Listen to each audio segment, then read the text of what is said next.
Alhamdulillahirabbil alamin wassalatu wassalamu ala afdhalil khalqi sayyidina wa maulana Muhammadin wa ala alihi wa sahbihi ajma'in, amma ba'du. Dalam kesempatan ini kita akan melanjutkan taklim kita tentang dunia jin. Pertama, bagaimanakah cara kita berinteraksi dengan bangsa jin? Maka satu-satunya cara untuk berinteraksi dengan bangsa jin ini adalah dengan cara melalui wahyu-wahyu Allah Subhanahu wa taala dan sabda-sabda baginda Rasulullah sallallahu alaihi wasallam, sebagaimana Allah firmankan dalam Quran surat Al-A'raf, innahu yarakum huwa wa qabiluhu min haitsu la tarawnahum, sesungguhnya ia iblis dan pengikut-pengikutnya melihat kamu dari suatu tempat yang kamu tidak bisa melihat mereka. Jadi kita tidak bisa melihat bangsa iblis setan ini dalam bentuk yang aslinya, tapi mereka bisa melihat kita.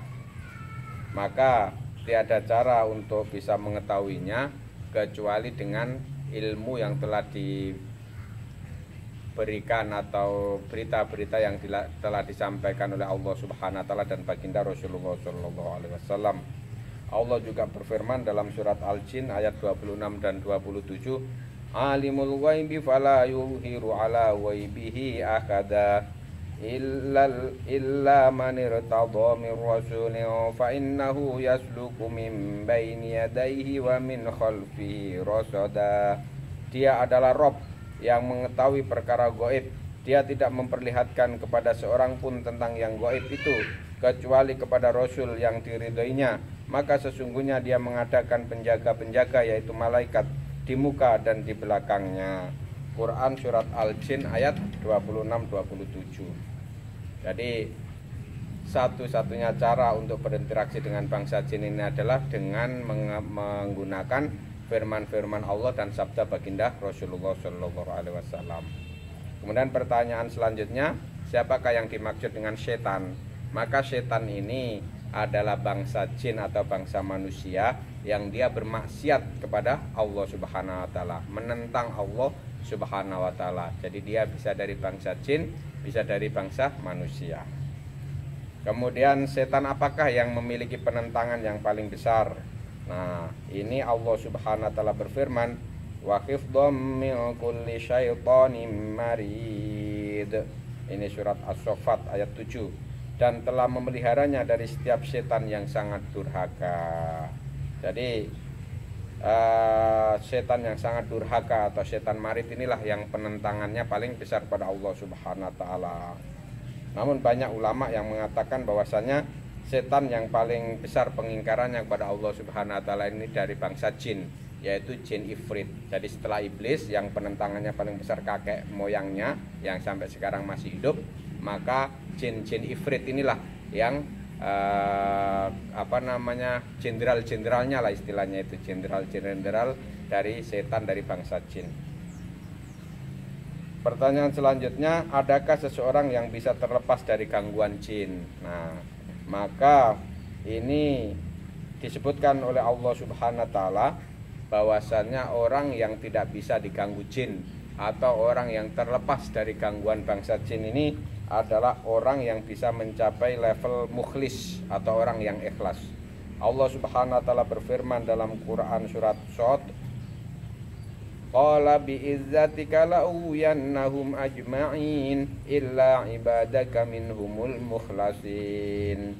Nah, iblis menjawab, demi kekuasaan kau aku akan menyesatkan mereka semuanya. Maksudnya menyesatkan Bani Adam, kecuali hamba-hambamu yang mukhlis di antara mereka, orang-orang yang mencapai level mukhlis, orang-orang yang ikhlas. Maka orang-orang ikhlas inilah yang tidak bisa disesatkan oleh setan.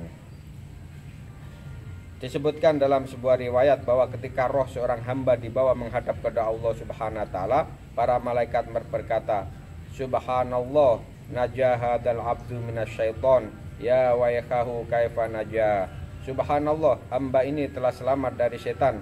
Sungguh menakjubkan bagaimana dia bisa selamat dari setan. Jadi malaikat pun takjub terhadap orang-orang yang bisa selamat dari godaan setan. Saking dahsyatnya godaan setan ini bagi hamba-hamba Allah di dunia ini. Pasukannya sangat banyak, godaannya sangat halus, sampai dari yang menakutkan sampai dengan yang halus tersembunyi. Ini godaan-godaan setan. Itu tadi adalah hadis riwayat Bukhari. Kemudian pertanyaan selanjutnya, apakah setan itu berkata benar ataukah bohong? Maka ini kembali kepada hadis riwayat Imam Bukhari, hadis dari sahabat Abu Hurairah radhiyallahu an, tentang bagaimana sahabat Abu Hurairah ini ditugasi untuk menjaga harta zakat.